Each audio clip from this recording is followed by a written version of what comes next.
Last week's sectional, so it should be a barn burner. And we'll see how it changes. Last week, Butler was able to shoot takedowns on him and score pretty consistently. Baldridge is usually so hard to score on, so it's kind of a unique situation. Butler pretty much dominated the match. So let's see what Baldridge can do to change it off. Like you say, both these wrestlers have had great careers, and Butler, only being a junior, will get the opportunity to see him again next year. There's a good clean shot there.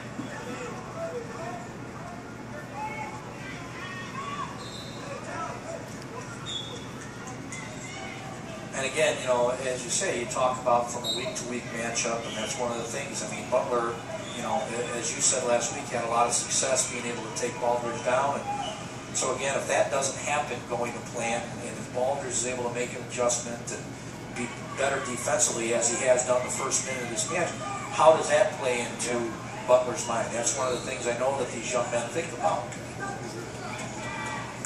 Yeah, Morris coach John Lanny does a great job with these kids. We get to wrestle against them in the tournament during the regular season, and a chance to see them at the sectional, and their kids are all so well coached. Baldridge is doing an excellent job of staying on and stalking. Yeah. You know, we used to talk about that all the time, about never coming up out of your stance. Don't give him an opening at all to be able to misdirect you or get underneath. He's stalking, he's staying low, and Butler really has to work. Trying to take away Butler's quickness, I think, by doing all that. Right.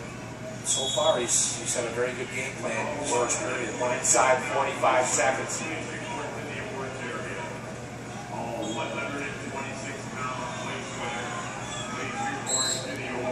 And Jeff Bowers would be our head referee here. Jeff Sorensen's working with him. Two very veteran officials, a lot of state tournament experience between them. Again, sometimes I know as coaches and fans, we don't give referees enough credit. These guys got the toughest job in the world. Every time they make a call, half the world hates them, the other half likes them, things like that. But it's just a matter of, you know, they come out, tough tournament the whole weekend, and they got to bring their A game for the finals. Just like great shot there. There would be a takedown with less than 15 seconds. Right. And you talked about in the last match, you've got to be able to score last if you get taken down. Absolutely. So late in the period makes it so hard for you. Nice scramble there. Great job by Tremendous scramble. I don't exactly know what you'd call that move he did, but he seemed to hit it. He came to his feet, hooked the leg, and just started rolling. So that was a pretty... He took that leg and brought it up through his legs and sat back on it and did a great job. And I tell you, that was a huge score for Baldridge. Now, right in the match. All that work and everything that Butler was able to do is negated now because it's in essence it's a 0-0 match.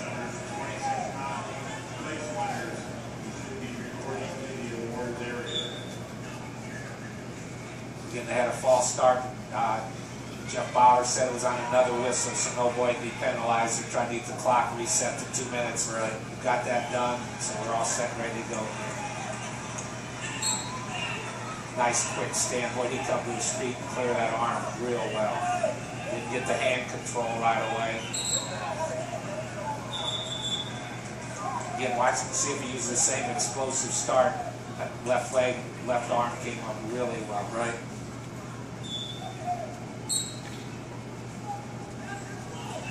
Well, you can tell both of these young men have great hip strength and core strength. Their ability to power up and finish things. I'm still a firm believer that's the most important part of your body for wrestling. You mentioned core, hip, and upper thighs there. If you can know how to use those, you can really have some success. Baldridge did on a shot. Excellent job.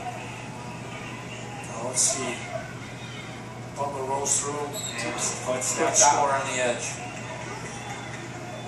Still 3-2, favor Butler, 1:23 left, second period.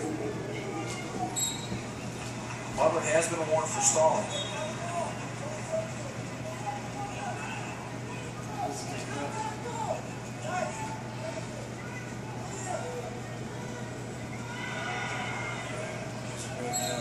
Yeah, Butler's getting in on those shots. Butler did a good job of getting the hips on him. And you can see you can see it's taking its toll on Butler. He's used to finishing that shot. Now, one of the things that I would wonder about, you know, Baldridge's stance is definitely keeping that left leg back, he's making Butler attack him square on. He's not able to get hit, finish, and foul. The nice single that Butler was able to finish earlier in the match was into more of a squared up stance. So I think Baldridge, his coaches have probably worked with him all week about keeping that leg back and making him switch off his shot and his attack. Yeah, exactly. Again, forces him to come straight on with that double attack.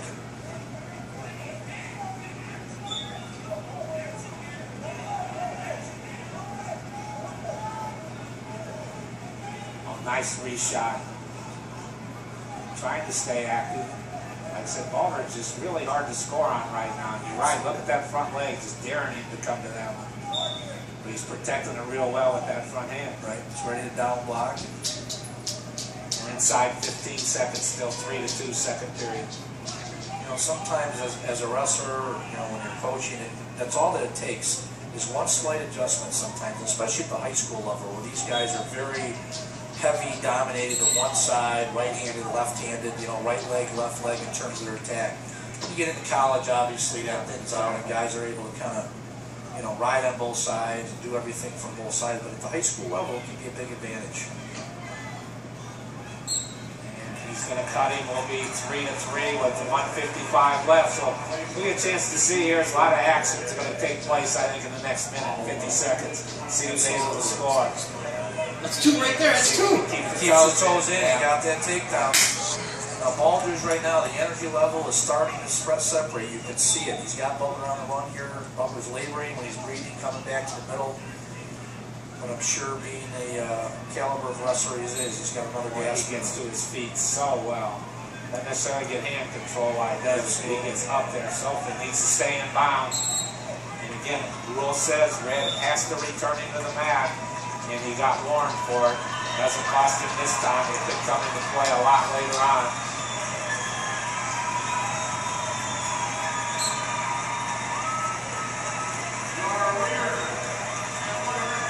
Trying the mat return. He's getting himself in trouble.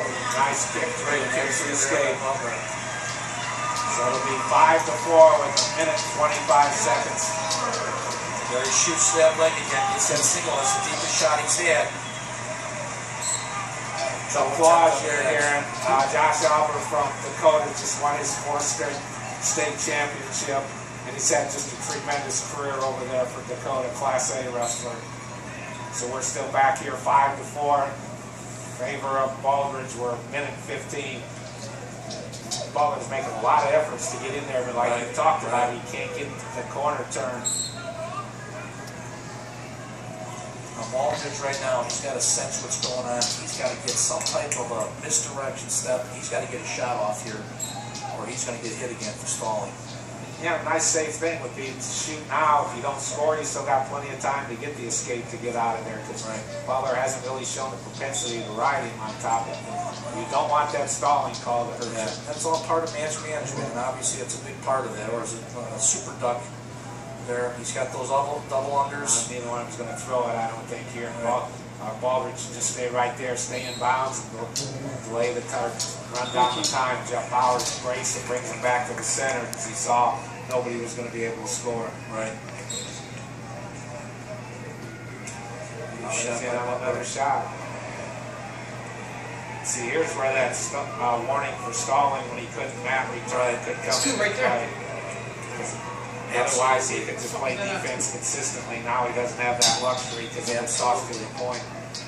Butler really wants to get on that angle again. That's one more good shot. There's a stall. You can see it coming right there. You can see it coming. So now we're inside 20 seconds.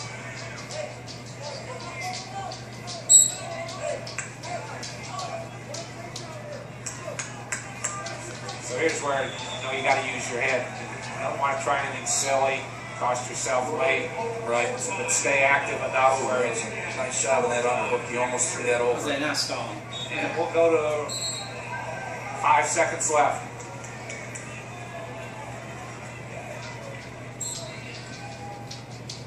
They just hit him for that, stepping back. And we'll go to our first overtime of the night. Again, first period or first part of it. First point would win. They've both been warned for stalling, so that could come into play here. Right. Butler's being real active as far as trying some things. Hasn't had much success, but he's more than willing to come in there and shoot. Paul could throw position, didn't want to take the chance. Now he's locked up on his shoulder. See if he comes up. Butler did a great job. Yes, Ball he is did. in deep. You got it. Right Go. back, right back. Go. Need the trip with the other leg. There he goes. Now he's going to let him try and finish it for the ball. Boy, nice scramble. Shot, counter. We probably saw 4 or 5 things during that scramble. Kenny Baldridge, Morris, what a tremendous effort. Great match for both of them. So again, Kenny Baldridge, 41-1, a senior, going out with the state championship. Alexander Butler, only a junior from Rockford Boylan, ends up 40-4, and again, change from last week in the sectional. We've seen that 2 or 3 times now already. I think it really is. It's a reversal of that, and again, it just goes to show you how much parity and how competitive these young men are. Because that was a very active and entertaining match. Both guys really left it out there and did a super job. Yeah, very enjoyable to watch here. Well, as we're in overtime, over in the 3A mat, we'll go over our 132-pound place winners for this year. From Springfield, Trumaine Flynn finished in 2nd place at 132 pounds. And